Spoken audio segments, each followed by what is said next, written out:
बोलणार असेल बोला. अध्यक्ष महोदय, आज 293च्या अन्वयात मी विरोधी पक्षाचा प्रस्ताव मांडत आहे.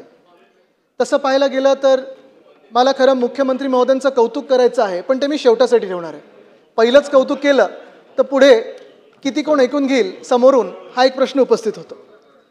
पण एकंदर जर आपण पाहिलं महाराष्ट्राची परिस्थिती आज असेल, गेल्या 2-2.5 वर्षामध्ये असेल, संपूर्ण महाराष्ट्रामध्ये शहरं जी आहेत जवळपास 50% महाराष्ट्र हा शहरांमध्ये राहतो. मग नगरपालिका असतील, महानगरपालिका असतील, आणि 2022 पासून जवळपास निवडणुका ह्या झाल्याच नाही आहेत.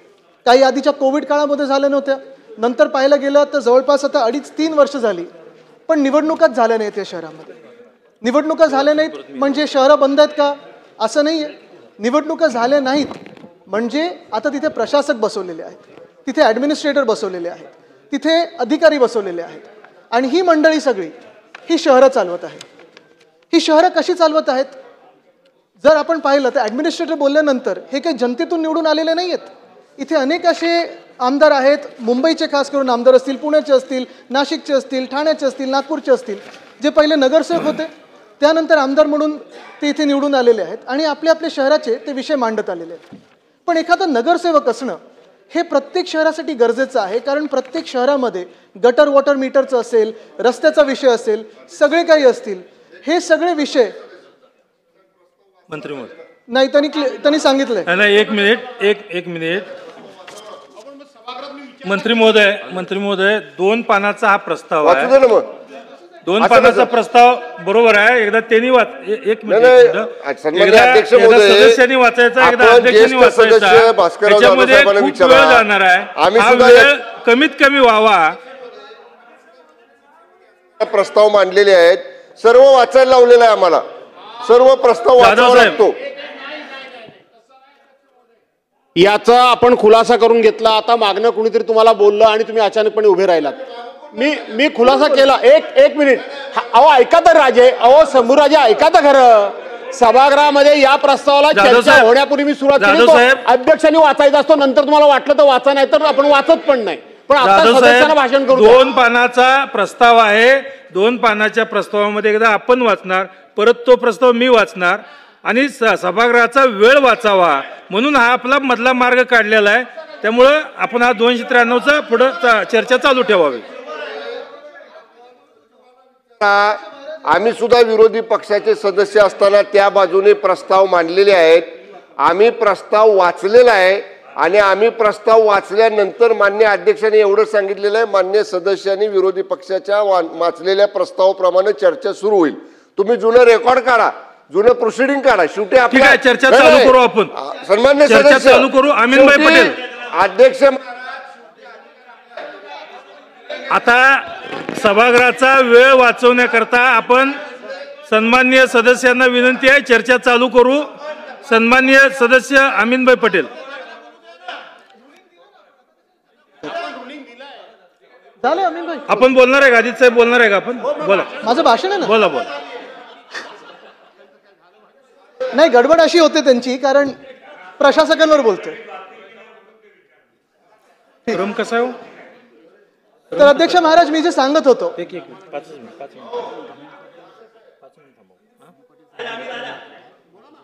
ते मागून येतात. बरं ठीक आहे, बोला. अध्यक्ष महाराज, मी जे सांगत होतो की गेले 2-2.5 वर्ष या महाराष्ट्रामध्ये जिथे 50% शहरं आहेत, 50% आपली लोकसंख्या शहरांमध्ये राहते, इथे प्रशासक बसवलेले आहेत. प्रशासक बसवल्यानंतर साधारणपणे स्थानिक नागरिकांनी, सामान्य माणसांनी, प्रत्येक व्यक्तीने जायचं कोणाकडे? नगरसेवकाकडे जायचं, आमदाराकडे जायचं, खासदाराकडे जायचं.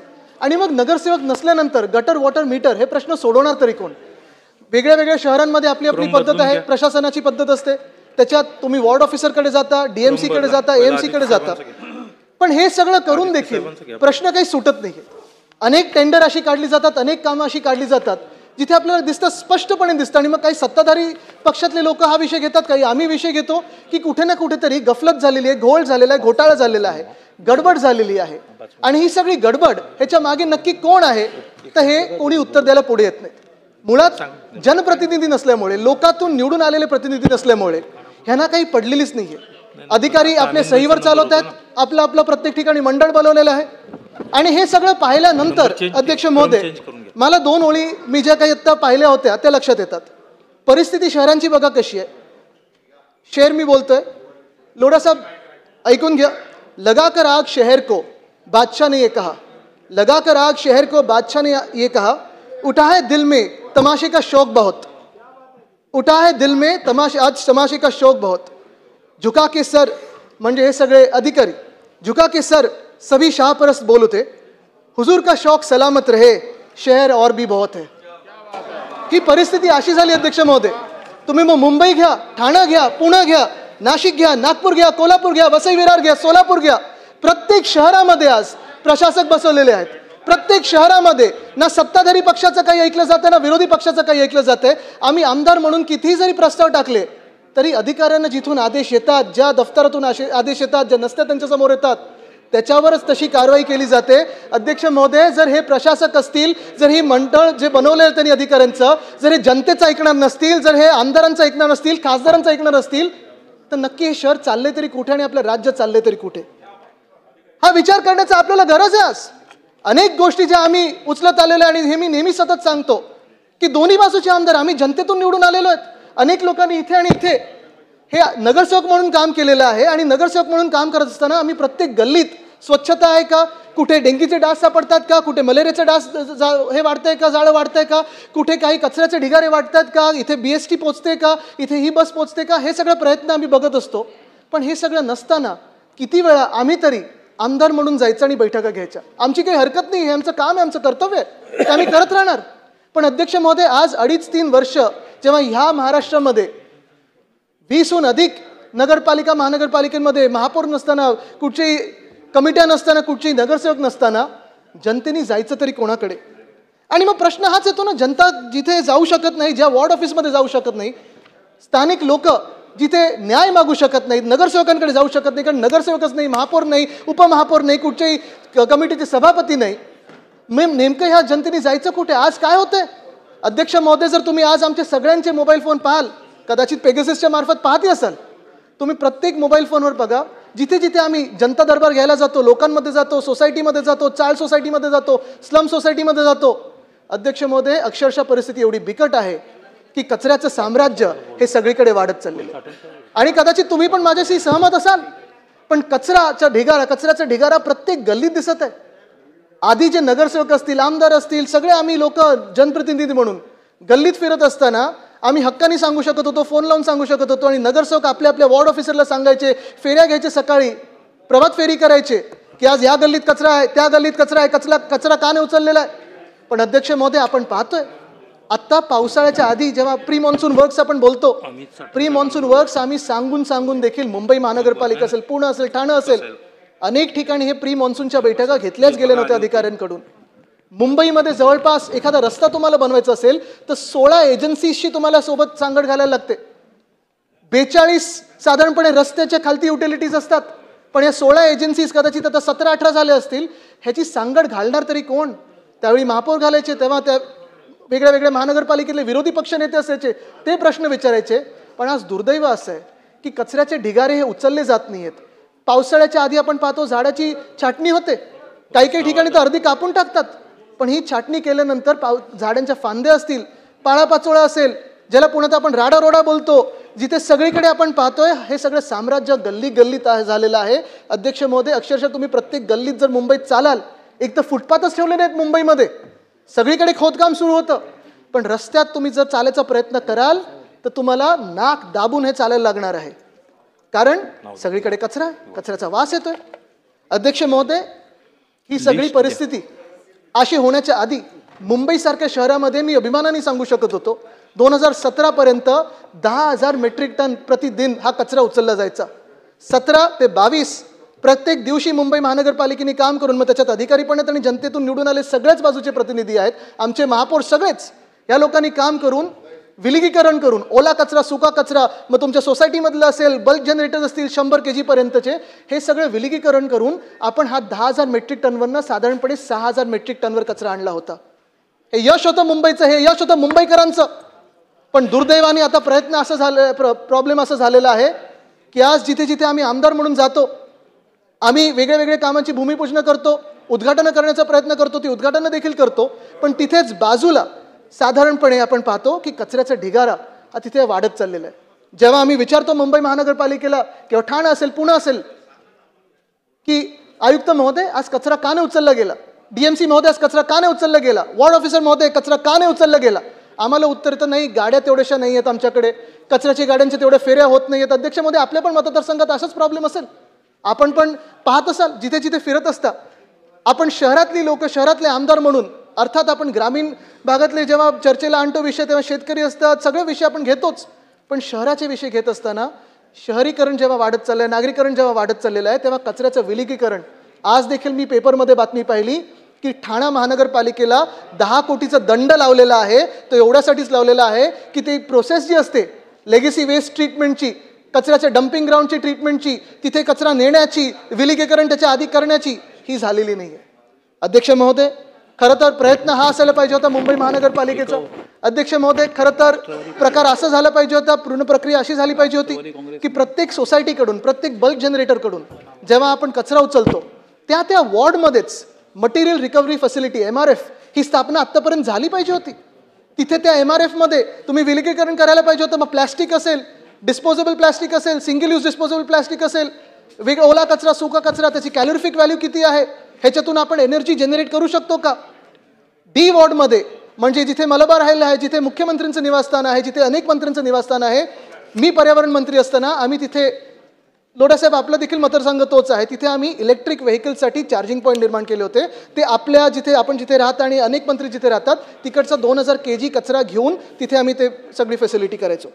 पण दुर्दैव असं आहे, आज शहरामध्ये आपण पाहतो प्रत्येक ठिकाणी कचऱ्याचा ढिगारा, फांद्या अशाच टाकलेल्या आहेत, कुठे इन्फ्रास्ट्रक्चरचं काम चालू आहे त्याच्या गोण्या अशाच टाकल्या असतात, सिमेंट जातं, मेट्रोचं काम आहे ते स्लरी जाऊन कुठेतरी तुमचं कचऱ्याचा ढिगारा बनून जातं, कुठेतरी पूर्ण ड्रेनचा फ्लो बंद करून टाकतं. आज ह्याला उत्तर देण्यासाठी मुंबई महानगरपालिका असेल, पुणे असेल, ठाणे असेल, नाशिक असेल, नागपूर असेल, ह्या सगळ्या शहरांमध्ये आहे तरी कोण. अध्यक्ष महोदय, कदाचित माझ्याशी हे सगळे इकडचे स्थानिक जनप्रतिनिधी सहमत होतील की मी जे विषय घेत आहे कुठेही राजकारण आणत नाही मी, पण आज आपल्या महाराष्ट्रामध्ये नगरपालिका आणि महानगरपालिका, खास करून महानगरपालिका ज्या मोठ्या आहेत तिथे आपल्याला नगरसेवकांची गरज आहे, तिथे निवडणुकांची गरज आहे, भले कुठच्याही पक्षातले असो, पण लोकातून निवडून आलेल्या लोकांची गरज आहे. ती गरज एवढ्यासाठीच आहे कारण लोकांनी जायचं कुठे, प्रत्येक वेळी काही आपण जसं आज आपलं अधिवेशन आहे आपल्याला भेटू शकत नाही, पण प्रत्येक वेळी जे गटर वॉटर मीटरचे प्रश्न असतात किंवा स्थानिक लेवलचे प्रश्न असतात ते जे नगरसेवक लेवलला पातळीला ते सोडवू शकतात किंवा त्यांचा तो अधिकार असतो. मग बाथरूम बांधण्याचा असेल, बेंच देण्याचा असेल, स्ट्रीट फर्निचर देण्याचा असेल, हा अधिकार नगरसेवकांचा आणि स्थानिक स्वराज्य संस्थांचा आपण खेचून घेत आहोत. हे दुर्दैव. आज हे सगळं चाललंय कुठून, तर नगर विकास खात्यातून चाललंय, कदाचित मुख्यमंत्री कार्यालयातून चाललं असेल, पण स्थानिक स्वराज्य संस्था ह्याचा अर्थ काय. स्थानिक स्वराज्य संस्था म्हणजे urban local self governance body. ही तिकडे जे राहतात त्यांनी निवडून दिलेले नगरसेवक असतात, महापौर असतात. आज त्या महापौरांना ताकद देणं गरजेचं आहे, आज त्या स्थानिक स्वराज्यांना ताकद देणं गरजेचं आहे. पण त्या स्थानिक स्वराज्य संस्थांना दुर्दैव असे स्वराज्य त्यांचं काढून घेतलेलं आहे आणि जणू काही आयुक्तांचं आणि ह्या अधिकाऱ्यांचं स्वराज्य सुरू आहे.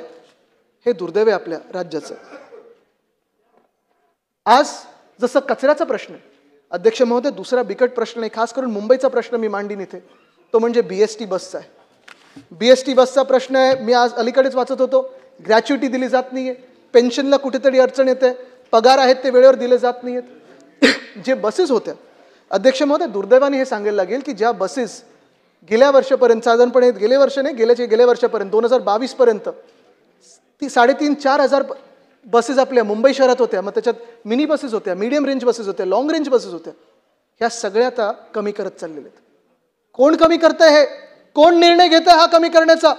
जर मुंबईचा आर्थिक कणा मोडायचा असेल तर पहिला घाव हा BST वर कोण मारत आहे. अध्यक्षामध्ये याचं उत्तर आज आपल्याला मिळालं पाहिजे, कारण तुम्ही आणि आम्ही, आपले कितीतरी इथे आमदार आहेत, 36 आमदार मुंबईचे आहेत, आपण सगळे हाच प्रश्न विचारतोय की BST ला संपवण्याचा प्रयत्न कोण करत आहे. जी BST अनेक वर्ष चांगली चालत होती, मुंबईची खरी लाईफलाईन ही BST आहे. कधी मी पाहतो अनेकदा पूर आले, कधी बॉम्बस्फोट झाला, कधी काही दुर्दैवी झालं, रेल्वे बंद होते पण BST चालू राहते. अशी ही माझी BST आहे, माझ्या शहराची BST. ती कोण बंद पाडतंय ह्याचा निर्णय आणि ह्याचा निकाल आज लागला पाहिजे.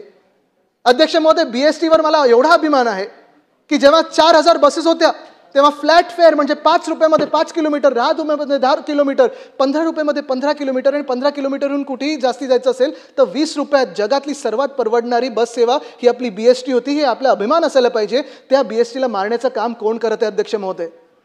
या BSTमध्ये जवळपास 32 ते 35 लाख लोक प्रवास करतात रोज. या BST मधूनच दिवसाला जो कामाला जातो माणूस किंवा बाई, दोन्ही महिला पुरुष हे जातात तिथे. हात दाखवा, बस थांबवा. या गणवेशामधले, गणवेश घोटाळा झाला तो वेगळा, पण गणवेश घातलेले लहान लहान मुलं जी शाळेत जाणारी आहेत, हात दाखवा, बस थांबवा. हे बस थांबवणारी मुलं आज जाणार कशी शाळेमध्ये? अध्यक्ष महोदय, जी व्यक्ती आज ऑफिसला जाते, महिला असेल पुरुष असेल, ज्याचा विश्वास BSTवर होता की मिनी बस असेल, मीडियम बस असेल, डबल डेकर इलेक्ट्रिक बस असेल, अध्यक्ष महोदय आम्ही आमच्या काळामध्ये निर्णय घेतला होता की मुंबईसाठी जी गरज, आणि मी विनंती करीन मुख्यमंत्री महोदयांना की आपण देखील असाच निर्णय अभ्यासपूर्वक घ्या, पण मुंबईसाठी गरज आहे ती 10,000 इलेक्ट्रिक बसची, 900 डबल डेकर इलेक्ट्रिक बसची. याच्यात मीडियम रेंज, मिनी रेंज सगळं आलं. आणि पुन्हा एकदा जी दरवाढ केलेली अध्यक्ष महोदय, हे एवढं दुर्दैवी आहे की मुंबईतली BST बस सेवा ही जगातली सर्वात परवडणारी बस सेवा होती. ती दरवाढ ह्या मागच्या महिन्यात केली आणि ती दरवाढ करत असताना भाडं डबल केलेलं आहे. परिणाम काय झाला? त्यांना वाटलं होतं पैसे जास्ती येतील. कसे येणार अध्यक्ष महोदय पैसे? जर पैसे डबल करायला गेले, भाडं डबल केलं, जो प्रवाशांची संख्या होती ती हाफ झाली आहे. 15 लाखावर प्रवाशांची संख्या आली आहे. म्हणजे नुकसान कोणाचं? त्रास कोणाला? नुकसान मुंबईचं, त्रास कोणाला? मुंबईकरांना. घाटा कोणाचा? तर BSTचा. मग नक्की हे काय चाललंय? कोणाचं साठलोट आहे? मुंबईला तुम्ही आर्थिकदृष्ट्या संपवण्याचा प्रयत्न करतात. अनेक गोष्टी ज्या बाहेर नेल्यात मुंबईच्या, त्याच्यात सगळ्यात मोठा घाव, जखमीवर मीठ चोळण्याचं काम हे BSTला संपून करण्याचं होत आहे.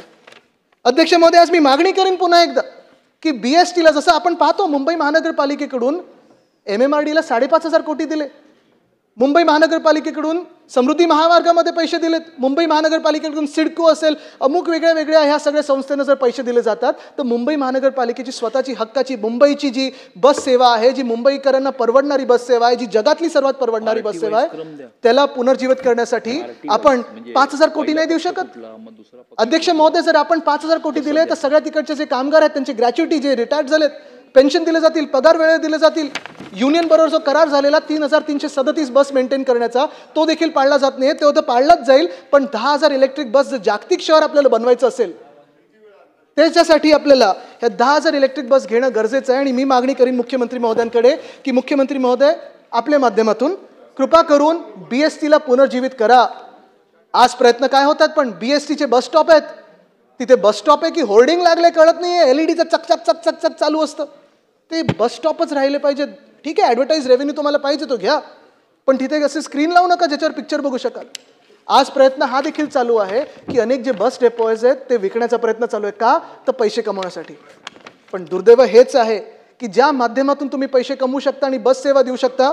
अध्यक्ष महोदय, जेव्हा 2022 साल होता, आम्ही प्रयत्न करत होतो BSTला फायद्यात आणण्याचा. आणि कुठची पब्लिक सेवा ही फायद्यात चालत नाही किंवा तोट्यात चालत नाही, पण जर हे कॅल्क्युलेशन लावलं असतं 2022 मध्ये, तर डिझेल ही 32 रुपये प्रति किलोमीटर होती, CNG ही 22 रुपये प्रति किलोमीटर होती, आणि इलेक्ट्रिक बस ही 9 रुपये प्रति किलोमीटर होती. जर 5 रुपयाचं आणि 10 रुपयाचं आणि 15 रुपयाचं आपण फ्लॅट फेअर ठेवलं असतं तर 2027 पर्यंत आपण 5 नाही तर 10,000 electric bus, 900 double decker electric bus, mini, medium, long range bus आणून देखील आपल्या BSTला फायद्यात नेलं असतं आणि मुंबईचा फायदा करून दिला असता आणि गैरसोय करू दिली नसती. लेकिन पण आज दुर्दैव हेच आहे की मुंबईला मारण्याचं काम जे चालू आहे त्याच्यात BSTला मारण्याचं काम हे पहिल्यापासून सुरू झालेलं आहे. खरोखर दुर्दैव आहे. आणि मग BSTच काय, तर मुंबईचं जर आर्थिक घडी बिघडवायची असेल तर सामाजिक घडी बिघडवणं हे कदाचित त्यांना पहिलं गरजेचं वाटतं. अध्यक्ष महोदय, जसं BST बद्दल मी सांगतो तसं शाळेंचा देखील आपण विचार केला पाहिजे. या मुंबईमध्ये साधारणपणे 1232 ते 1234 शाळा आहेत. 3.25 लाख विद्यार्थी ह्या आपल्या शाळेमध्ये शिकतात. अनेक गोष्टी आम्ही वेगळ्या वेगळ्या ह्या शाळेंमध्ये सुरू करत होतो. मुंबई महानगरपालिकेने ह्या शाळेंना मुंबई पब्लिक स्कूल असं नाव दिलं होतं आणि 8 भाषांमध्ये या शाळेंमध्ये शिकवलं जायचं. त्याच्यात मराठी आहे, इंग्लिश आहे, सेमी इंग्लिश आहे, हिंदी आहे, तमिळ आहे, तेलुगू आहे, कन्नड आहे, उर्दू आहे, गुजराती आहे. पण ह्या सगळ्या भाषा जसं चाललं तसं नीट चाललं तर 3.25 लाख विद्यार्थी शिकत होते. आम्ही जेव्हा IB स्कूल आणलं, ICSE स्कूल आणलं, CBSE स्कूल आणलं, IGCSE स्कूल आणलं, त्याच्यात देखील मराठी अनिवार्य केलं. अध्यक्ष महोदय, तेव्हा जी गलटी लागायची आधी ती बंद होऊन पहिल्यांदा 2021-22 साली मी पाहायला लागलो की तिथे गलटी लागायच्या ऐवजी लोकांची भरतीसाठी लोकांची लाईन लागायला लागली. माझं जे स्वप्न होतं, उद्धव साहेबांचं स्वप्न होतं तत्कालीन मुख्यमंत्री महोदयांचं, त्यांनी जर टेक्नॉलॉजी ही नवीन भाषा आणली, मग टॅब्स देणं असेल, व्हर्च्युअल क्लासरूम असेल, पण उद्धव साहेबांना आनंद झाला आणि आम्हाला सगळ्यांना आनंद झाला की जे आम्ही मुंबई महानगरपालिकेच्या शाळा आणि आपण सगळे नगरसेवक म्हणून मेहनत करत होतो, त्या मुंबई महानगरपालिकेच्या शाळांमध्ये 4,000 सीट्ससाठी, 4,000 ॲडमिशनसाठी 10,000 ॲप्लिकेशन आले. कुठे साहेब तुम्हाला आश्चर्य वाटेल, ऑनलाईन लॉटरी काढायला लागली. आज देखील हट्ट लागतो की आम्हाला पत्र द्या, मुंबई महानगरपालिकेच्या शाळेमध्ये ॲडमिशन पाहिजे. कारण IGCSE, IB, आमचा प्रयत्न हा होता की प्रायव्हेट स्कूलमध्ये जिथे जिथे आम्हाला जे काही शिकण्याचं एक सौभाग्य मिळालं किंवा जाण्याचं एक भाग्य मिळालं, तेच शिक्षण, त्याच दर्जाचं शिक्षण हे आपण आपल्या राज्यामध्ये सगळीकडे आणलं पाहिजे होतं. हेच आम्ही पुढे ठाणं असेल, नाशिक असेल आणि बाकीच्या सगळ्या शहरांमध्ये असेल, जिल्हा परिषद शाळांमध्ये आणण्याचा प्रयत्न करत होतो. आपल्या देशामध्ये राईट टू एज्युकेशन आहे, पण आपल्या देशामध्ये एक मूलभूत बदल जो आणणं गरजेचं आहे ते म्हणजे राईट टू क्वालिटी एज्युकेशन आणि इक्वालिटी इन एज्युकेशन. प्रत्येक गावातल्या विद्यार्थ्याला जसं शहरामध्ये आपल्याला अभ्यास करायला मिळतो किंवा ते ज्या काही सुविधा मिळतात त्या मिळाल्या पाहिजेत. अजून एक अध्यक्ष महोदय आम्ही गोष्ट सुरू केली होती ती म्हणजे सेफ स्कूल, सुरक्षित शाळा. ती का बंद पडली हे अजूनही मला कळत नाही. त्यांच्यावर आमचा रंग होता, नाव होतं ना, त्या स्कीमला काही वेगळं नाव दिलं होतं. सुरक्षित शाळा हे होतं. लोढासाहेब, आपण हे करणं गरजेचं आहे, आपण देखील विचार करणं गरजेचं आहे. सुरक्षित शाळा ह्या 2 भागांमध्ये होतं, एक बाहेरी आणि एक अंतर्गत. बाहेरचा जो काय भाग होता तर प्रत्येक विद्यार्थी, मग ती लहान मुलगी असो किंवा मुलगा असो, ज्या शहरांमध्ये लहान मुलं सुरक्षित आहेत, ज्या शहरांमध्ये लहान विद्यार्थी सुरक्षित आहेत, ते शहर जागतिक पातळीवर सगळ्यात सुरक्षित मानलं जातं, सगळ्यात चांगलं मानलं जातं. अध्यक्ष महोदय, ह्या सेफ स्कूलच्या प्रोग्राममध्ये आम्ही अनेक संस्थांबरोबर काम केलं. WRI असेल वगैरे, लोकल काही आर्किटेक्चरचे कॉलेजेस होते त्यांच्याबरोबर काम केलं आणि पूर्ण शहराचं मॅपिंग केलं. तसंच मी तत्कालीन नगरविकास मंत्र्यांच्या मागे लागलो होतो की तुम्ही पूर्ण महाराष्ट्रभर ही कॉम्पिटिशन घ्या आणि सगळ्या शहरांमध्ये शाळेचं मॅपिंग झालं पाहिजे. प्रत्येक शाळेचं जर मॅपिंग केलं आणि 50 मीटरचा रेडियस आजूबाजूचा आपण सुरक्षित करण्याचं ठरवलं, तिकडचा फुटपाथ चांगला असायला पाहिजे, सिग्नलिंग जे बाहेर असतात लाल पिवळा हिरवा सिग्नल ते नीट असायला पाहिजे, झिब्रा क्रॉसिंग नीट असायला पाहिजे. प्रत्येक विद्यार्थ्याला, मग ते भले ती मुलगी किंवा मुलगा सायकलवरून येऊ, चालत येऊ, बसमधून येऊ, गाडीतून येऊ, ऑटो रिक्षामधून येऊ, जर ती शाळा आणि 50 मीटर आजूबाजूचे सुरक्षित असले शाळेत येण्यासाठी आणि घरी जाण्यासाठी, तर ते शहर चांगलं आहे. आणि योगायोगाने जर तुम्ही पूर्ण शहराचं मॅपिंग केलं तर प्रत्येक वॉर्डमध्ये अनेक शाळा असतात आणि ह्या शाळा जर सुरक्षित झाल्या, बाहेरचा परिसर चांगला झाला, तर जवळपास आपलं 70% शहर हे चांगलं होऊन जातं. अंतर्गत काय होतं हे सेफ स्कूलचा प्रकार, तर आत गेल्यानंतर तुम्हाला 3-4 गोष्टींचा चेकअप प्रत्येक वर्षी होणं गरजेचं होतं. पहिलं म्हणजे ऑप्थॅल्मॉलॉजी. अध्यक्षमध्ये मला स्वतःला जेव्हा चष्मा लागला होता, जवळपास 1.5-2 महिने मलाच माहिती नव्हतं की मला चष्मा लागला. भुरकट दिसत होतं, थोडंसं हे दिसत होतं आणि मी समोर जाऊन लादीवर बसायचो. टीचर सांगायची जमिनीवर बस, तिथे बसून मी लिहायचो. नंतर मी आईला जेव्हा सांगितलं, नंबर काढायला गेलो, तेव्हा कळलं चष्मा लागला. असे अनेक विद्यार्थी आहेत ज्यांना चष्मा लागतो, 6-7 महिने कळत नाही. आणि ह्या विद्यार्थ्यांचं ऑप्थॅल्मॉलॉजी प्रत्येक विद्यार्थ्यांचं जर टेस्टिंग केलं तर मला वाटतं खूप फायदेशीर होईल. दुसरं म्हणजे oral checkup, oral hygiene, dental checkup. दात किडल्यानंतर साधारणपणे आपण पाहतो, दात किडले, दात दुखायला लागला किंवा दात किडला तर आपण जे काही पौष्टिक आहे ते खात नाही. मग आईस्क्रीम खायला जातो, एखादं काहीतरी भलतं असेल तर गोष्ट खायला जातो, पण जे पौष्टिक आहार आहे तो आपल्या पोटात जात नाही. आणि म्हणूनच साधारणपणे अनेक शाळांमध्ये आपण पाहतो स्टंटेड ग्रोथ आहे. 9वी-10वीतली मुलं जी आहेत ती आपल्याला 5वी-6वीतली वाटायला लागतात. त्यांचं जे कुपोषण होतं ते शहरी भागांमध्ये होतं, जसं ग्रामीण भागांमध्ये पण होतं. आणि ह्याला जर आपण ओरल हायजीन, डेंटल चेकअप करायला लागलो तर मला वाटतं खूप एक महत्त्वाचा फरक पडेल. मेंटल काउन्सिलिंग हे गरजेचं आहे. ते ज्या भागांमधून येतात किंवा आपण सगळेच प्रत्येक वयात आपला स्ट्रेस हा वेगळा असतो. कधी कोणाला होमवर्कचा स्ट्रेस असतो, कधी घरी कोणावर आई वडिलांचं काही कधी भांडण असतं, कधी वेगळ्या वयात वेगळे स्ट्रेस असतात. पण मेंटल काउन्सिलिंग आणि career counselling, type 1 diabetes management, देश आपला जगाच्या स्तरावर हा डायबिटीज कॅपिटल होत चाललेलं आहे. टाईप 2 डायबिटीज हे अनेक जे आपण मोठे वय झालं असतं ते आपल्याला माहिती असतं काय असतं, पण लहान वयामध्ये जेव्हा शुगर पडायला लागते किंवा शुगर वरती खालती व्हायला लागते, टाईप 1 डायबिटीज मॅनेजमेंट आपल्या शाळेमध्ये येणं गरजेचं आहे. आणि हा प्रोग्राम जो आम्ही सुरू केला होता, सेफ स्कूल, सुरक्षित शाळा, मला कळतच नाही मागच्या 2.5 वर्षांमध्ये जे आधीचं सरकार होतं, सरकार पाडल्यानंतर आमचं, ते का बंद केलं. बरं, एवढंच बंद नाही केलं तर सामाजिक घडी बिघडवण्यासाठी आता जो एक GR काढला होता 3ऱ्या भाषेचा, आता आहे ना 5वीपासून 3री भाषा आहे. पहिलीपासून काय शिकण्याची गरज आहे. का आपण गोंधळ घालतो. म्हणजे सगळं काही जे नीट चाललंय, ज्या शाळेंमध्ये वेगळ्या भाषांमध्ये शिकवलं जातं ते आपण का गडबड करतोय, तिथे का गोंधळ घालतोय, कशाला ही घडी बिघडवतोय. शाळेनं तरी राजकारणातून बाहेर ठेवा, शाळेनं तरी या सामाजिक गडबडींमधून बाहेर ठेवा. आज दुर्दैवाने आपल्या शाळेमध्ये धर्माच्या आधारित असेल, समाजाच्या आधारित असेल, जातीच्या आधारित असेल, भाषेच्या आधारित असेल, एवढं जर भांडणं व्हायला लागली लहान मुलांमध्ये, आडनाव पाहून जर आपण जात ओळखायला लागलो आणि वेगळे वेगळे बसायला लागलो, तर आपला देश हा जाणार कसा पुढे? शिकणं गरजेचं आहे, काय शिकतो आपण गरजेचं आहे, प्रश्न विचारणं गरजेचं आहे, त्याला नीट उत्तर मिळणं गरजेचं आहे, रिसर्च डेव्हलपमेंट होणं गरजेचं आहे.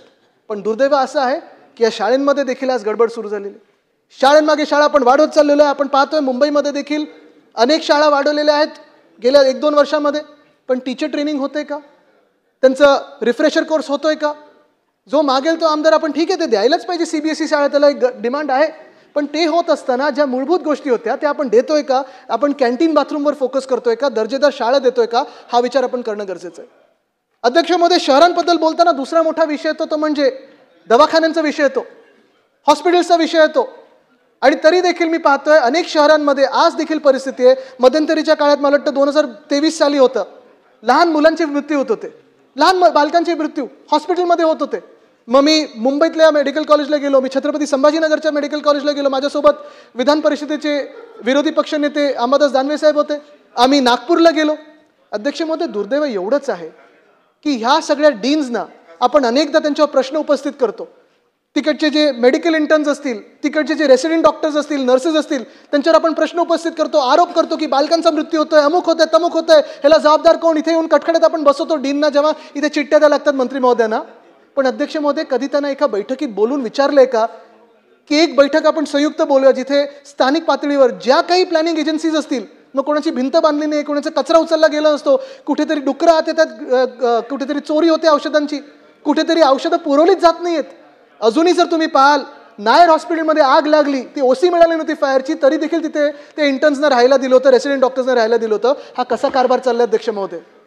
आज देखील मुंबई महानगरपालिकेत जे रेसिडेंट डॉक्टर्स आहेत, पेपरवर तर स्टायपंड वाढवलेला आहे, तोंडी स्टायपंड वाढवलेला आहे, पण अजून तो स्टायपंड दिला जात नाहीये. तो का दिला जात नाही अध्यक्ष महोदय? जेव्हा उठसूट आपण सगळीकडे पैसे देतोय, कुठे शक्तीपीठ हायवेला देतोय, कुठे काय देतोय, मग ह्या ज्या सुविधा आहेत, जे मूलभूत सुविधा आहेत, जे दिवस रात्र आपल्यासाठी मेहनत करतात, त्यांच्यासाठी आपण का नाही थोडे पैसे बाजूला काढून त्यांच्या पगारात वाढ करू शकतो किंवा स्टायपंडमध्ये वाढ करू शकतो? अध्यक्ष महोदय, हा प्रयत्न आज आपण ह्याच्यावर प्रश्न विचारले पाहिजेत. मुंबईमध्ये गेल्या 2 वर्ष अशी बिकट परिस्थिती होती. हिंदू सम्राट बाळासाहेब ठाकरे यांचा दवाखाना आपण पाहिला. कोणी त्या दवाखान्यात गेलं, डॉक्टर्स असतात, नर्सेस असतात, पण औषधं द्यायला नाही आहेत. का? तर औषधाचा पुरवठा झाला नाहीये. CPD department, central purchase department, जे मुंबई महानगरपालिकेचं आहे, त्याचं बेसिक काम हे आहे की औषधं खरेदी करण्याचं. ते सीपीडी माहिती आहे कशात व्यस्त होतं? तर स्ट्रीट फर्निचरच्या घोटाळ्यात व्यस्त होतं, कुंड्या विकत घेण्यात व्यस्त होतं, बेंचेस घेण्यात व्यस्त होतं. आणि हेच डिपार्टमेंट सीपीडी ह्यानं सगळ्यांना सांगते, तुम्ही IV फ्लुइड हे CSR वर घ्या, एक्सरे फिल्म CSR वर घ्या, तुम्ही औषधं CSR वर घ्या. हे काय चाललं अध्यक्ष महोदय? आपण जायचं तर कुठे जायचं? आणि म्हणून हा प्रश्न महत्त्वाचा आहे की नगरसेवक आज आपल्या शहरांमध्ये असणं गरजेचं आहे. प्रत्येक शहर तसंच महत्त्वाचं आहे. आणि प्रत्येक शहरामध्ये हे नगरसेवक जर असले तर हे प्रश्न तिकडच्या तिकडे सोडवले जातील. हे प्रश्न जनतेतून येतात, ते जनतेच्या समोरच सोडवले जातील. आपल्याला वेगळं काही ह्याच्यावर बोलण्याची गरज लागणार नाही. पण आज पर्यावरण देखील तसंच प्रत्येक शहरातलं मारलं जात आहे. मरत नाहीये, मारलं जात आहे. अध्यक्ष महोदय, मला वाटतं अधिवेशनात खंडोबा टेकडीचा विषय घेतलेला आहे. वनमंत्री महोदयांनी उत्तर चांगलं दिलंय की फौजदारीचा गुन्हा दाखल होणार आहे. घाटकोपरमध्ये जी खंडोबा टेकडी आहे, तिथे कुठच्या बिल्डरने हे अतिक्रमण केलेलं आहे? घाटकोपरमध्ये ही जी खंडोबा टेकडी आहे, असे किती अनेक बिल्डर्स असतील गेल्या 2-2.5 वर्षामध्ये जिथे प्रशासक बसलेले आहेत. खास करून आपण ह्याची यादी काढली पाहिजे की कुठच्या बिल्डरनी आपल्या मुंबईमध्ये ज्यांचे कनेक्शन असतील मोठे, किती झाडं कापलेली आहेत, त्याच्यात अधिकृत किती होते, अनधिकृत किती होते, आपल्या परिसरामध्ये देखील असे किती झाडं कापलेली आहेत, कुठच्या टेकडीवर कापलेली आहेत, ह्याचं उत्तर मिळालं पाहिजे. आणि जसं वनमंत्री महोदयांनी गुन्हा दाखल केलेला आहे, तसाच गुन्हा या सगळ्यांवर दाखल केला पाहिजे. लोखंडवाला लेकचा विषय, वेटलँड डिक्लेअर झालं पाहिजे, मॅनग्रोव्ह डिक्लेअर झालं पाहिजे, पण ते नाही करायचंय. कारण तिथे देखील बिल्डरचा डोळा आहे. बिल्डर हे सगळीकडे आहेत. पुण्यामध्ये एक महत्त्वाचा विषय जो येतो, सातत्याने येतो, गेले 2-2.5 वर्ष येतो, पुण्याचे आमदार देखील मांडत असतात, आम्ही देखील मांडत असतो. ते 2 विषय महत्त्वाचे, म्हणजे एक वेताळ टेकडीचा विषय आहे आणि दुसरा म्हणजे रिव्हरफ्रंट डिस्ट्रक्शनचा विषय आहे. वेताळ टेकडीचा विषय एवढा भयानक आहे अध्यक्ष महोदय, तुम्ही माझ्यासोबत कधी चला किंवा वनमंत्री महोदयांना घेऊन जातो मी. टेकडी आहे, हिरवगार टेकडी आहे. दररोज तिथे कितीतरी शेकडो पुणेकर सकाळी असेल किंवा दुपारी असेल चालायला जातात, फेरी मारून येतात, एक्सरसाइज करतात, थोडं ट्रेकिंग करतात. हिरवगार परिसर आहे, छान परिसर आहे. पण आज काय होते तिथे? प्लॅनिंग काय आहे तिकडच्या? ते जे काही महानगरपालिकेचं प्लॅनिंग, खालतून बोगदा, बाजूनी मेट्रोचा बोगदा आणि बाजूनी हिल कट करून एक फ्लायओव्हर पण करायचा. अध्यक्ष महोदय, गंमत अशी आहे की तुम्ही खालतून 2 बोगदे करताय, एक मेट्रोसाठी करताय, एक रस्त्यासाठी करताय, मग तिसरं तुम्हाला कशाचं गरजेचं आहे? फ्लायओव्हरची गरज काय आहे? मी तर त्यांना सांगतो मग पूर्ण टेकडीच कापून टाका ना, असंच सपाट रस्ता बनवून टाका. एवढं जर तुम्ही पोखरणार असाल त्या वेताळ टेकडीला, हिरवगारची टेकडी आहे ती खराब करणार असाल, तर मग अर्थ काय या टेकडीचं नाव ठेवून? अध्यक्ष महोदय, दुर्दैव हेच आहे की तिथे त्या लोकांना, पुणेकरांना, हजारो पुणेकरांना ह्युमन चेन बनवायला लागली आणि सांगायला लागलं की जो कोणी पक्ष या वेताळ टेकडीच्या मागे असेल आम्ही मतदान करणार नाही, आम्ही बॉयकॉट करू. तेव्हा सगळे पक्ष एकत्र आणि सांगितलं आम्ही हात लावणार नाही. पण आज काय होतं तिथे अध्यक्ष महोदय? आज परत ती परिस्थिती बदललेली, सत्ता आलेली आहे, प्रशासक बसलेले आहेत, प्रशासक कोणाला ऐकायला तयार नाहीत, भेटायला तयार नाहीत, प्रशासक बदलले, तिथे नवीन प्रशासक बसलेत आणि वेताळ टेकडीचा परत प्रयत्न सुरू झालेला आहे. पण अध्यक्ष महोदय, तुम्ही जेव्हा ट्रॅफिक सिम्युलेशन स्टडी कराल तेव्हा ती वेताळ टेकडी, त्याच्या पलीकडे हा रस्ता जाणार कुठे आहे? ट्रॅफिकवर त्याचा इम्पॅक्ट होणार आहे का? पुढच्या 25 ते 50 वर्षात इम्पॅक्ट होणार नाहीये. मग ही वेताळ टेकडी आपल्याला पोखरून करायची तरी काय? तसंच रिव्हरफ्रंट डेव्हलपमेंटचा प्रश्न आहे. रिव्हरफ्रंट डेव्हलपमेंट म्हणजे मी त्याला रिव्हरफ्रंट डिस्ट्रक्शन म्हणतो. पर्यावरण मंत्री असताना मी ते स्थगित केलं होतं. आपण जर पाहाल तर सोपा विषय आहे. जगात कुठेही तुम्हाला नदीवर काम करायचं असेल तर नदीचं खोलीकरण होतं आणि रुंदीकरण होतं. कुठेही तुम्ही जगात पहा, नदी जर वाचवायची असेल, नदी ही जीवित गोष्ट आहे. आपल्याकडे नदीला तर आपण देवाप्रमाणे मानतो, आई म्हणतो, गंगा मा बोलतो, यमुना मा बोलतो. मुळा मुठा देखील तशीच, त्या दोन्ही नद्या, त्याचा जो प्रवाह आहे आपण जर पाहाल तशीच पवित्र नदी आहे. आणि हा रिव्हरफ्रंट डिस्ट्रक्शन प्रोग्राम जो झालेला आहे, दुर्दैवाने असं आहे की पुण्यातला सगळा राडारोडा घेऊन त्या नदीत टाकतात. नदीला अरुंद करण्याचा प्रयत्न, म्हणजे कोणी डोकं लावलं हे अध्यक्ष महोदय मला माहीत नाही, पण जगात कदाचित एकमेव उदाहरण असेल हे रिव्हरफ्रंट डिस्ट्रक्शनचं की नदीला खोल आहे, तिचं खोली कमी करण्याचं, जी रुंद आहे किंवा अजून रुंद करण्याची गरज आहे तिला अरुंद करण्याची, सिमेंट बँक बांधायची म्हणजे नदीचं बालदी बनवून टाकायची, नंतर स्विमिंग पूल करायचं. साबरमतीत हा प्रयत्न झाला असेल, चांगला आहे, साबरमतीचा प्रभाव वेगळा आहे. प्रत्येक नदी ही वेगळी असते अध्यक्ष महोदय. आज पुण्याची गरज काय? तर आज पुण्याची गरज स्वच्छ नदी आहे. आज पुण्याची गरज स्वच्छ मुळा मोठा आहे. आज कुठचे अडथळे न निर्माण होता ती मुळा मोठ्याचा प्रवाह नीट झाला पाहिजे. पण गेल्या 2-3 वर्षात आपण पाहतोय 15 मिनिटाच्या पावसामध्ये जर पुणे भरायला लागलं असेल, पूर यायला लागला असेल, तर काय उपयोग ह्या विकासाचा? काय विकासाचा रस्ता तुम्हाला हॉस्पिटलमध्ये न्यायचा आहे? नाही, आम्ही 15 मिनिटात जाणार. कुठे? हॉस्पिटलमध्ये. अध्यक्ष महोदय, जेव्हा परवानग्या घेतल्या जात होत्या तेव्हा त्या रिव्हरफ्रंट डिस्ट्रक्शनच्या, जे काही रिव्हरफ्रंट डेव्हलपमेंट आणि म्हटलं मी डिस्ट्रक्शन म्हणतो, जे काही परवानग्या होत्या त्याच्यात पहिली ओळ होती की this is not a climate mitigation program. 7व्या की 8व्या पानावर लिहिलंय की this is a climate mitigation program. परवानग्या जेव्हा ECच्या घेतल्या 2018 मध्ये, सियाच्या घेतल्या, तेव्हा त्याच्यात स्पष्टपणे लिहिलं होतं की एक सुद्धा झाड तोडणार नाही. आता 7,500 झाडांची कत्तल करतात. काय लावले अध्यक्ष महोदय? हे कसं चाललंय? पुणे शहर बुडत चाललेलं आहे. आपण पाहतो प्रत्येक पावसानंतर पाण्याखाली जातं, 15 मिनिटाच्या पावसानंतर पाण्याखाली जातं. मेट्रोचे पिलर मुळ्या मोठ्यामध्ये तर आलेच आहेत, टेनिस कोर्ट एवढे मोठे पिलर आहेत. आणि त्याच सोबत सलीम अली बर्ड पार्क जे होतं तिथे राडारोडा केलेला आहे. सलीम अली बर्ड पार्क आहे ते पूर्णपणे डिस्ट्रॉय केलेलं आहे. आज पुण्याची जी हालत खराब होत चाललेली आहे, बेकट होत चाललेली आहे, ती एवढ्याचसाठी होत चाललेली आहे कारण हे रिव्हरफ्रंट डिस्ट्रक्शन प्रोग्राममुळे. जवळपास 4 पूल आणि 11 प्राचीन मंदिरं ही पाण्याखाली जाणार आहेत, ती ह्या रिव्हरफ्रंट डिस्ट्रक्शन प्रोग्राममुळे. रेड लाईन, ब्लू लाईन बदललेले आहेत. जयंत पाटील साहेब इथे आलेले आहेत. ते मंत्री महोदय असताना आम्ही एक संयुक्त बैठक घेतली होती आणि तेव्हा देखील आम्हाला त्यांच्या खात्याने दाखवलं होतं की ह्या लाईन्स कुठे ना कुठेतरी बदललेल्या आहेत. माझी मागणी ही राहील मंत्री महोदयांकडे, मुख्यमंत्री महोदयांकडे, की त्यांनी स्वतः बैठक आपल्या दालनात बोलवून हे रिव्हरफ्रंट डिस्ट्रक्शन प्रोग्राम असेल किंवा वेताळ टेकडीचा प्रोग्राम असेल, ह्याची बैठक आम्ही नाही बोलवलं तरी चालेल, आम्हाला बोलू नका, पण स्थानिक पुणेकरांना बोलवा. जे पुणेकर ह्याच्यावर आवाज उठवतात, गेले 2-2.5 वर्ष उठवत आहेत, त्यांना बोलवा आणि मग पहा की सरकार कसं पुण्याला खराब करत आहे. तसाच प्रश्न नागपूरमध्ये अजनीवानाचा आहे. अजनीवान देखील साधारणपणे आपण पाहिलं तर 500 एकर एवढं रेल्वेची कॉलनी आहे, मान्य रेल्वेची कॉलनी आहे, पण आज जंगल झालेलं आहे. आज तिथे आपण पाहतो चांगले बसले बैठे बंगले आहेत, रेल्वेचेच आहेत, पण जे वन तिथे झालेलं आहे आपण पाहतोय, चांगली झाडी झुडपी आलेली आहे, ते वन छाटून तिथे इंटिग्रेटेड मॉडेल ट्रान्सपोर्टचं एक हब बनवायचं आहे. अध्यक्ष महोदय, आम्ही अनेकदा हा प्रयत्न केला आणि आमच्याच प्रयत्नामुळे ते वाचलेलं आहे. अजून 5-6 वर्ष ते अजनीवन, तिकडचे स्थानिक लोक रोज तिथे लढा देत आहेत. पण हा प्रयत्न टिकावा एवढ्यासाठी तिथे ऑल्टरनेटिव्ह पण आहे.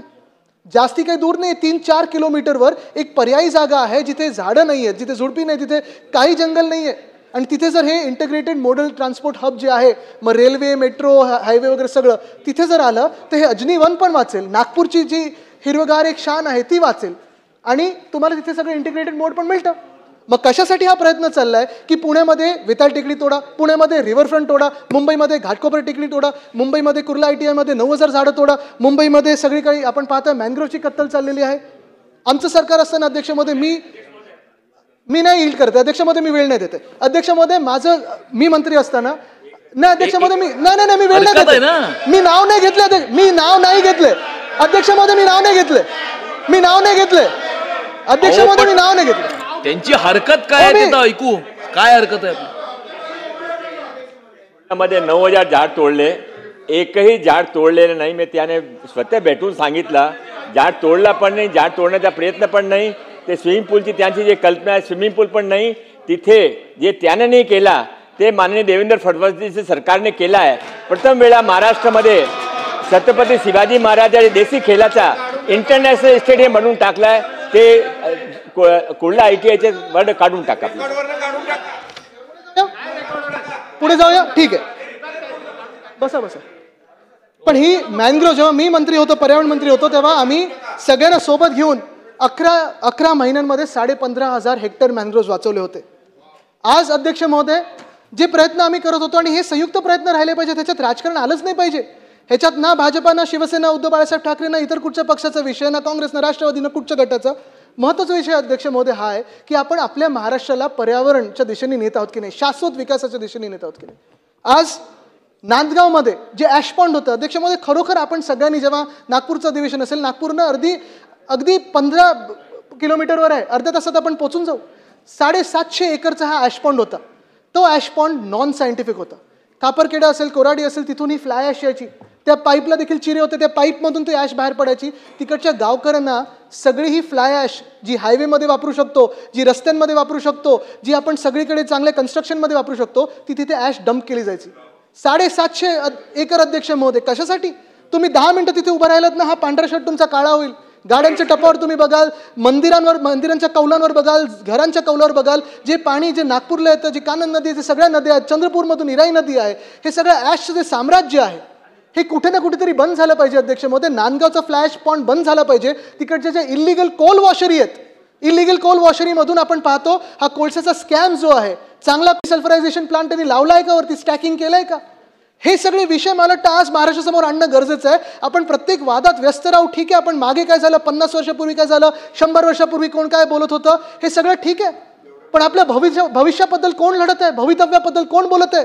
तरुण आहेत ते विचारतात की आम्हाला जॉब कोण देणार, आमचं जो आपण पाहतो वायू खराब झाले, प्रदूषित झाले, पाणी प्रदूषित झालेलं आहे, ह्याचा विचार कोण करणार, जी कत्तल होते ते कोण थांबवणार.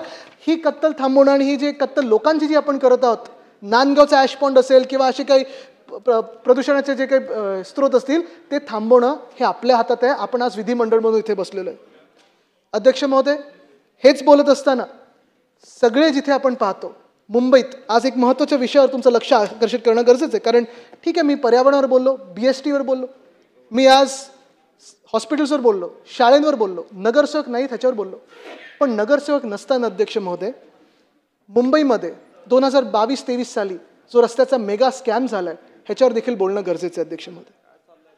अध्यक्ष महोदय, 2023 साली जानेवारीमध्ये म्हणजे ऑगस्टमध्ये 22च्या 2 टेंडर आले होते, ती रद्द झाली. 2023च्या जानेवारीमध्ये 15 जानेवारीला मी सगळ्यांना अवगत करत होतो, मी ओरडून सांगत होतो की 5 कॉन्ट्रॅक्टर्स, 5 लाडके कॉन्ट्रॅक्टर्स, त्यांची नावं मी घेत नाही कारण माझं युद्ध हे कॉन्ट्रॅक्टर्स सोबत नाही आहे, माझं युद्ध हे सिस्टीम सोबत आहे. मी इथे कोणाची नावं पण घेणार नाही कारण मला कोणाला टार्गेट करायचं नाही. पण अध्यक्ष महोदय, 5 कॉन्ट्रॅक्टर्सना कधी नव्हे तसं मुंबईमध्ये 5 एरियाज बनवून दिले 5 पॅकेट्स. आणि हे 5 पॅकेट करत असताना जवळपास आपण पाहतोय हे टेंडर जे होतं ते 6080 कोटीचं होतं.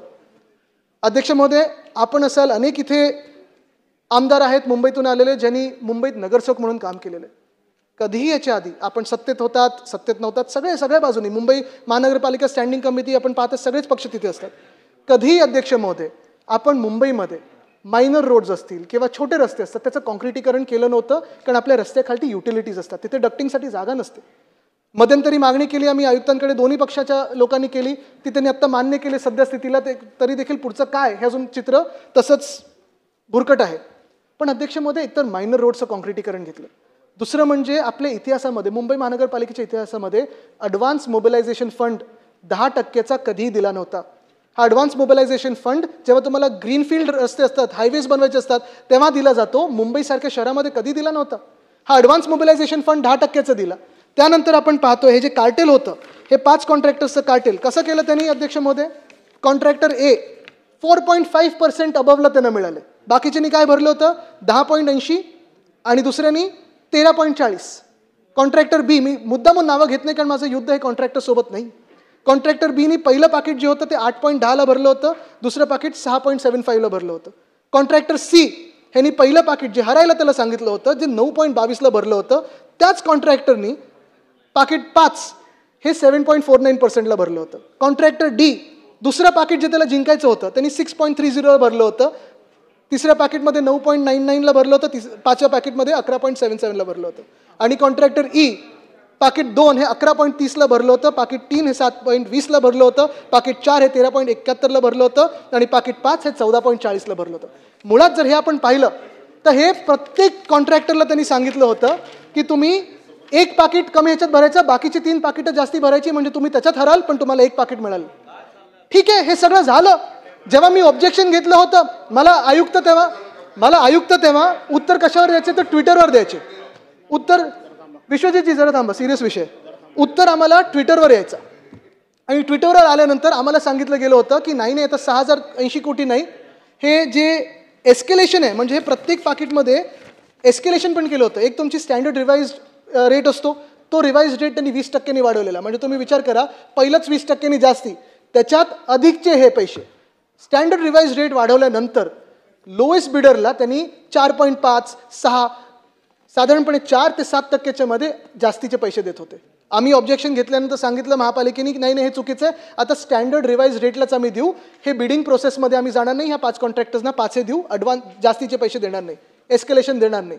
मग अध्यक्ष महोदय, जर एस्केलेशन देणार नसाल, स्टँडर्ड रिवाइज रेटलाच देणार असाल, मग तुम्ही कसं सांगता हे बिडिंग झालं? म्हणजे तुम्ही ठरवलं की तुम्ही अमुकाला 3 रुपये, अमुकाला 5 रुपये, अमुकाला 2 रुपये, अमुकाला 6 रुपये. बिडिंगच जे तुम्ही मान्य करत नाहीयेत, बिडिंगच सांगताय तुम्ही की हे खोटं ठरलेलं बिडिंग आहे माझ्या आरोपावर, मी आरोप केल्यावर आणि सगळ्या विरोधी पक्षांनी आरोप केल्यानंतर. मग हे बिडिंग झालंच कसं? हे बिडिंगच होऊ शकत नाही. हे सेट टेंडर आहे, हे सेट कार्टेल आहे. 5 लोकांना त्यांनी ठरवलं की तुम्ही इथे कमी भरायचं, इथे जास्ती भरायचं आणि नंतर सांगितलं की नाही आता तुम्हाला एवढेच पैसे मिळतील. 1000 कोटीची तफावत होऊ कशी शकते? 5000 कोटीला नंतर ते टेंडर गेलंय. अध्यक्ष महोदय, 6080 कोटीचं टेंडर जेव्हा 5000 कोटीला जातं आणि महापालिका सांगते की नाही आता जसे आलेले रेट्स ते देणार नाही, जे आम्ही ठरवतो ते रेट्स देणार, म्हणजे कॉम्पिटिशनच कुठे झाली? मुळात ही टेंडर प्रक्रिया चुकीची झाली आहे, हीच फ्रॉड झालेली आहे अध्यक्ष महोदय. पण हे प्रश्न विचारायला अनेक नगरसेवक जे स्टँडिंग कमिटीमध्ये असायचे, जे इम्प्रूव्हमेंट कमिटीमध्ये असायचे, दोन्ही बाजूचे जे नगरसेवक असायचे अध्यक्ष महोदय, ते नसताना आज आयुक्तांना प्रश्न विचारते तरी कोण? आज ह्या AMCला प्रश्न विचारते तरी कोण? आज आपल्या मुंबईचे साधारणपणे जेव्हा 5000 कोटी असेच उडवले जातात, ॲडव्हान्स मोबिलायझेशनमध्ये असेल, ह्या जास्तीच्या पैशामध्ये असेल, आज प्रश्न विचारते तरी कोण? मग दक्षिण मुंबईचे जे कॉन्ट्रॅक्टर होते, जो आमचं दक्षिण मुंबईचं पॅकेट घेतलं होतं, जिथे माझा मतदारसंघ आहे, अध्यक्ष महोदयांचा मतदारसंघ आहे, त्या मतदारसंघातल्या कॉन्ट्रॅक्टरनी सांगितलं मला काम जमणार नाही. आणि साहजिक आहे, कारण हे सगळे मोठे कॉन्ट्रॅक्टर्स आहेत, त्यांना छोटी छोटी कामं रस्त्याची जमत नाहीत, मायनर रोडची जमत नाहीत. त्यांनी सांगितलं आम्हाला जमत नाही, आम्ही काम गिवअप करतो. अध्यक्ष महोदय, रस्त्याची कामं अशीच खोळंबून पडलेली आहेत. प्रत्येक आता 3 पाऊस ओलांडून गेले, आम्हाला पावसाच्या आधी सांगतात नाही आम्ही सेफ स्टेजवर आणले, पण कॉन्ट्रॅक्टर आहे तरी कोण? दुसरे कॉन्ट्रॅक्टर एक आहेत ज्यांचा पूल मला वाटतं रायगडमध्ये पडला होता, त्या कॉन्ट्रॅक्टरला इथे पेनल्टी लावलेली आहे. पेनल्टी दिली की नाही दिली हे उत्तर अजून आम्हाला सरकारकडून येत नाही, शासनाकडून येत नाही. आणि आयुक्त महोदय सांगतात की नाही पेनल्टी कशातून आकारली जाणार? जो त्यांना पैसा दिला जाईल त्याच्यातून आपण पेनल्टी कापू.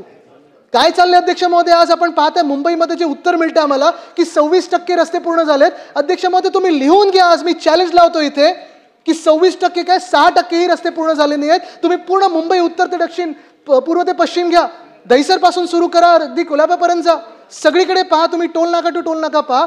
एकही रस्ता आपल्या कुठच्याही मतदारसंघामध्ये मुंबई महानगरपालिकेने ह्या टेंडरमधला पूर्ण केला नाही आणि पुढच्या टेंडरवर गेले 6000 कोटीच्या. काय चाललंय अध्यक्ष महोदय? किती भ्रष्टाचार करायचा, किती पैसे खायचे? बरं हे जाते तरी कुठे? चालवते तरी कोण? ह्याला होकार किंवा नाकार देते तरी कोण? ह्याच्यावर चौकशी का नाही होत?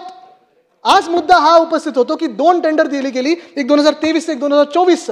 आणि ह्या दोन्ही टेंडरमध्ये जी कामं झालेली आहेत ती कामं अपुरी आहेत. अनेक ठिकाणी पेनल्टी लावलेली आहेत, कामं भयानक आहेत. माझ्या वरळी मतदारसंघामध्ये कोळीवाड्यामध्ये जर तुम्ही याल तर कोळीवाड्याचा जो सगळ्यात महत्त्वाचा रस्ता आहे, अक्षरशः गोणीचे त्याच्यावर इम्प्रिंट दिसत आहेत, पावलांचे फुटप्रिंट्स दिसत आहेत. एवढं भयानक प्रकारचं काम सगळीकडे दिसायला लागले. अध्यक्ष महोदय, मध्यंतरीच्या काळात आपण सगळ्यांनी संयुक्त बैठक घेतली. एक आमदार तर मला खासगीत असं बोलले, ते सत्ताधारी पक्षातले, की त्यांनी हा दम दिला आयुक्तांना की हो, निवडणुकीच्या आधी आमच्याकडून तुम्ही भूमिपूजन करून घेतली, आता काम तरी चालू करा. झाले 6-8 महिने झाले निवडणुकीला. मला नाव नाही घ्यायचं त्या आमदारांचं, आहेत ते इथे. पण मुख्य गोष्ट हीच आहे की दुर्दैव हे आहे आपल्या राज्याचं की आज नगरसेवक नाही. ठीक आहे, अडचणीत नाही आणायचं मला, त्यांचं खास प्रेम आहे माझ्यावर, दुसरीकडे असले तरी ठीक आहे. पण कारण मी वचनपूर्ती केलं त्यांना विचारा. पण एक आहे अध्यक्ष महोदय, हे रस्ते जे आहेत, हे फुटपाथ जे आहेत, फुटपाथ वॉकेबिलिटी मुंबईमध्ये चालू कुठे शकतं? आज पुण्यात चालून दाखवा, मुंबईत चालून दाखवा, कुठच्याही शहरांमध्ये चालण्यासारखा फुटपाथ राहिला तरी का? रस्ता तुम्ही क्रॉस करू शकता का? अध्यक्ष महोदय, ही सगळी जबाबदारी ही आपली आहे. विधिमंडळामध्ये आपण आज ठरवायला पाहिजे की झालं ते बस झालं, कुठे ना कुठेतरी या भ्रष्टाचाराला आळा घातलाच पाहिजे. हे जे 2 रोड स्कॅम्स आहेत ह्याची चौकशी करून जे कोणी याच्यात दोषी असतील त्यांना जेलमध्ये फरफटत नेणं गरजेचं आहे. तर आम्ही समजू की या सरकार करप्शनवर सिरियस आहे. अध्यक्ष महोदय, ह्यानंतरच सगळ्यात मोठा विषय जो मला आपल्या लक्षात आणायचा आणि सगळ्यांना अवगत करायचा आहे तो म्हणजे धारावीचा. धारावी कदाचित आतापर्यंत जगात असलेला सर्वात मोठा लँड स्कॅम आहे. अध्यक्ष महोदय, गोष्ट सोपी आहे पण डोंगरा एवढी आहे. धारावी, मूळ धारावी हे 300 एकर आहे. धारावीमध्ये स्लम सोसायटी आहे, ज्याला आपण झोपडपट्टी बोलतो, इन्फॉर्मल हाऊसेस आहेत. धारावीमध्ये कोळीवाडा आहे, कुंभारवाडा आहे, चर्मउद्योग आहे, अनेक व्यवसाय आहेत, मायक्रो मीडियम स्मॉल इंडस्ट्रीज आहेत. धारावीमध्ये म्हाळा कॉलनीज देखील आहेत, धारावीमध्ये इमारती देखील आहेत. आणि ह्या धारावीचा पुनर्विकास होणं गरजेचंच आहे. धारावीचा विकास झालाच पाहिजे, प्रत्येकाला त्याचं घर मिळालंच पाहिजे अध्यक्ष महोदय. पण हा पुनर्विकास होत असताना त्या मूलभूत 300 एकर, मूळ 300 एकरला 250 एकर आपण जोडले, शासनाने दिले, 240 एकर दिले. म्हणजे झाली किती ती जमीन? 540 एकर मुंबईमध्ये. 540 एकर ही काही कमी जमीन नाही आहे. जे कोणी इथे रिअल इस्टेटमध्ये असतील, जे कोणी बिल्डिंग इंडस्ट्रीमध्ये असतील, त्यांना माहिती आहे की तुम्ही 300 एकरला जेव्हा फ्लॅट्स बनवता, तुम्ही इमारती बनवता, 250 एकरमध्ये नीट तुम्ही सामावून घेऊ शकता. मला वाटतं एक 25 वर्षापूर्वी फेज 1 तिथे झालं, राजीव गांधी नगर आहे मला वाटतं तिथे, बरोबर आहे, फेज 1 झालेलं, म्हाडानी केलेलं. पण अध्यक्ष महोदय, जणू काही हे 250 एकर आता पुरेसे नाहीत, रेल्वेची जमीन पुरेशी नाही, माहीम नेचर पार्क आणि सलीम अली बर्ड पार्क पुरेसं नाही. म्हणून आता काय चाललंय? मुंबईत जवळपास 1600 एकर, मग कुर्ल्यातल्या 21 एकरचा मदर डेअरीचा, तिथे तुम्ही तर रिटायर्ड पोलीसवाल्यांना, सरकारी कर्मचाऱ्यांना असेल, मिल वर्कर्सना असेल, BMC कर्मचाऱ्यांना असेल जे रिटायर होतात, तुम्ही त्यांना तिथे घरं देऊ शकता 21 एकरमध्ये कुर्ल्याच्या मदर डेअरीमध्ये, किंवा तुम्ही गार्डन पण बनवू शकता. पण ते नाही करायचंय. आज दुर्दैव मुंबईचं हे आहे की कोणाच्या तरी एका व्यक्तीसाठी, एका उद्योगपतीसाठी, आणि मी त्यांचं नाव नाही घेत कारण वैयक्तिक भांडण मुळीच नाहीये, जे कोणी असं मुंबईला लुटतील आम्ही त्याच्या विरोधात उभं राहू. पण 540 एकर अध्यक्ष महोदय, तुम्ही पुनर्विकास त्याच्यात करू नाही शकत. 250 एकरमध्ये तुम्ही ह्या सगळ्या इमारती बसू नाही शकत.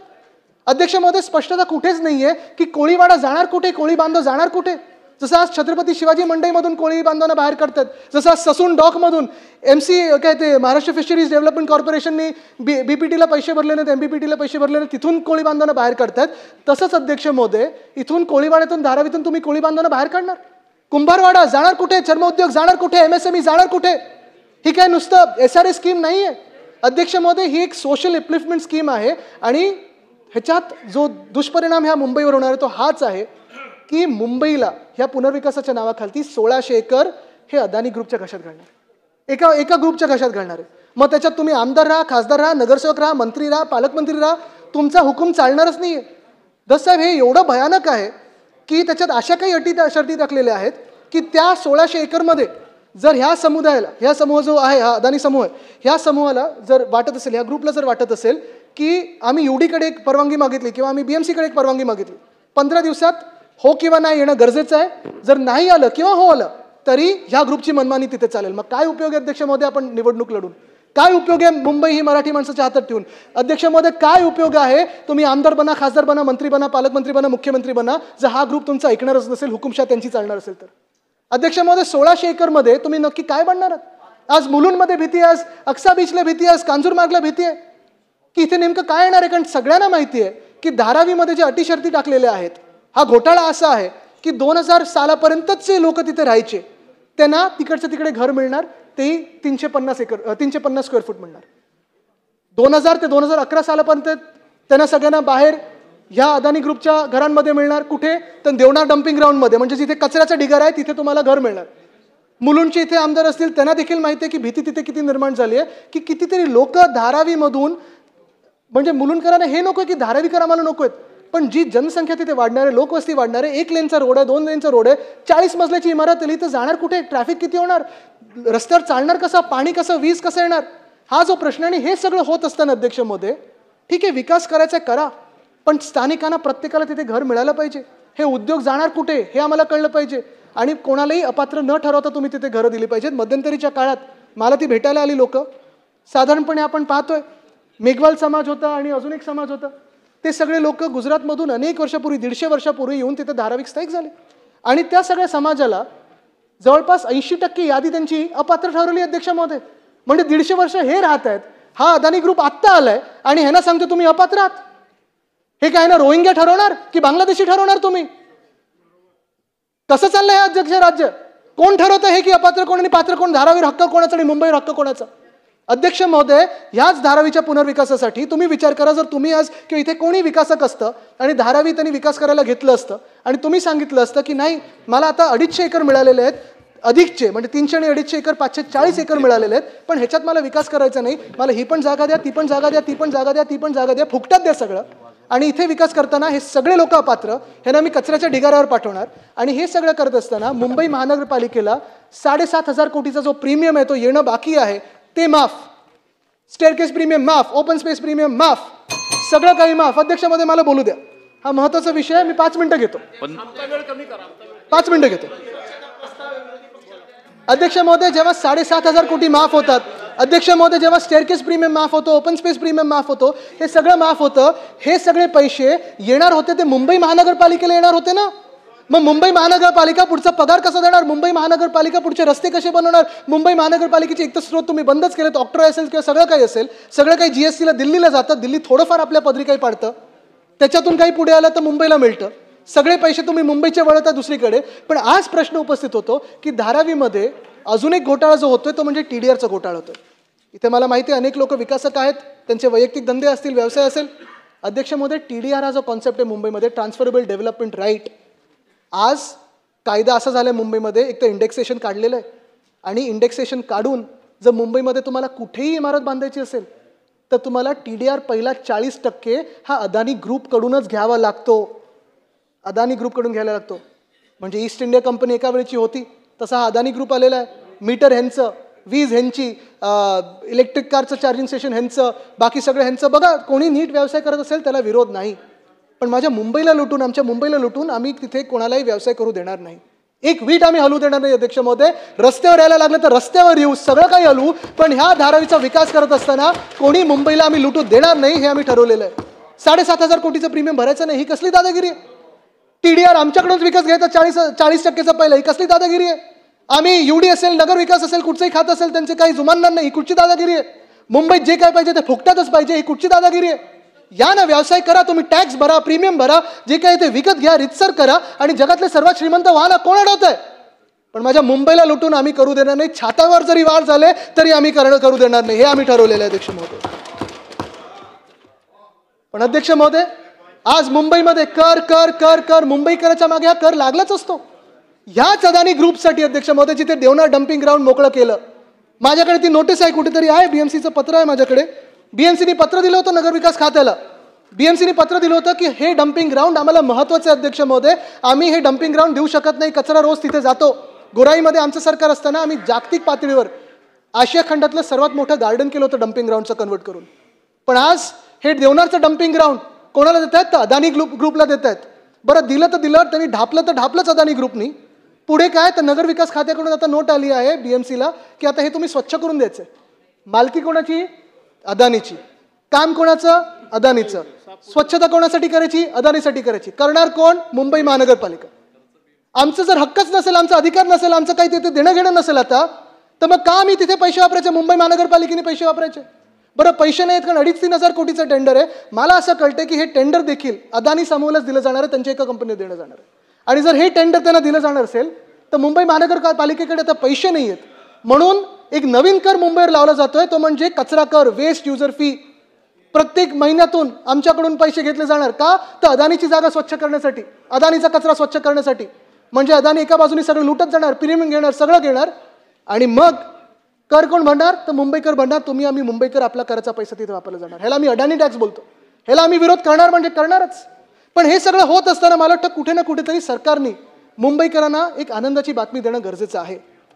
उद्धव साहेबांचं सरकार असताना, मुख्यमंत्री उद्धव साहेब असताना 500 स्क्वेअर फुटापर्यंतची जी घरं होती त्यांना पूर्णपणे प्रॉपर्टी टॅक्स आम्ही माफ करून दाखवला होता. होय, मुंबईसाठी केलं होतं.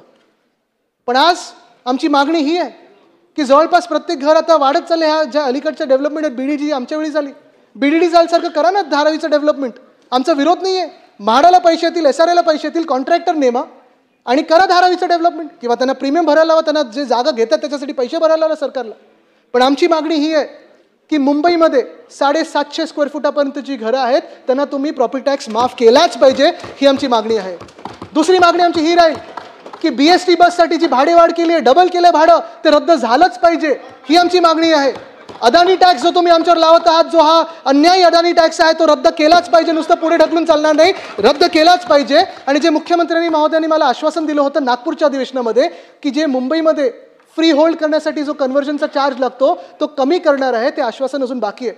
माझी विनंती एवढीच राहील, जर तुम्हाला निवडणुकीच्या तोंडावर करायचं असेल राजकीय दृष्टीने करा, पण तेव्हा सगळी यंत्रणा ही निवडणुकीत लागली असते, लोकांचा फायदा होत नाही. तुमचे 100 होर्डिंग लावा, आम्ही काही होर्डिंग लावू तुमचे 100 फुटाचे, पण तुम्ही हा फ्री होल्ड करण्याचं जे कन्व्हर्जनचा जो काही चार्ज आहे तो रद्द करा. अध्यक्ष महोदय, जे मी सांगितलं ह्या सगळ्या गोष्टी आम्ही मांडत आलेलो आहे. पण आज हे सगळं होत असताना कायदे सुव्यवस्था मी जास्ती वेळ घेणार नाही, 1-2च थोडक्यात विषय मला घ्यायचे आहेत. 2 मिनिटात मी घेईन. परत एकदा मला, कारण माझी सहानुभूती मुख्यमंत्री महोदयांबरोबर आहे. त्यांचं युती धर्म त्यांना पाळणं गरजेचं आहे. त्यांचं मी पहिलंच सांगितलं होतं की अभिनंदन करायचं ते ह्या गोष्टीसाठी करायचं की ज्या लोकांसोबत ते बसलेत, जे बाकीच्या गटांमध्ये आहेत, चड्डी बनियन गँग, ते काय करतात त्याच्यात एक गोष्टी आहे, ते एक गोष्ट आहे त्याच्यात काही केलं त्या चड्डी बनियन गँगनी, कुठे जाऊन बुक्का मारतात, कुठे जाऊन काही करतात, तर काय करतात ते मग येऊन, कारण त्यांच्यावर कारवाई तर होत नाही, ते काय बोलतात, मुख्यमंत्री महोदयांना येऊन सांगतात की पहली गल है की सारी गलती मेरी नहीं. काय बोलतात ते की पहली गल है की सारी गलती मेरी नहीं, चल जी है भी तो क्या मैं तेरी नहीं. आणि मग मुख्यमंत्री कारवाई करू शकत नाहीत. तर मी मुख्यमंत्र्यांचं कौतुक ह्याच्यासाठी करतो की त्यांनी खूप सहनशीलता दाखवलेली आहे. आता कुठे ना कुठेतरी मुंबईकरांच्या मागण्या असतील, शहरातल्या मागण्या असतील, आणि जे काही हे चड्डी बनियन गँगचं चालू आहे त्याच्यावर कठोर कारवाई होणं गरजेचं आहे. आणि शासन काय असतं, जनतेसाठी काय चालतं, कसं चालतं, हे त्यांनी दाखवणं गरजेचं आहे. धन्यवाद. जय हिंद, जय महाराष्ट्र, वंदे मातरम. संजय केळकर.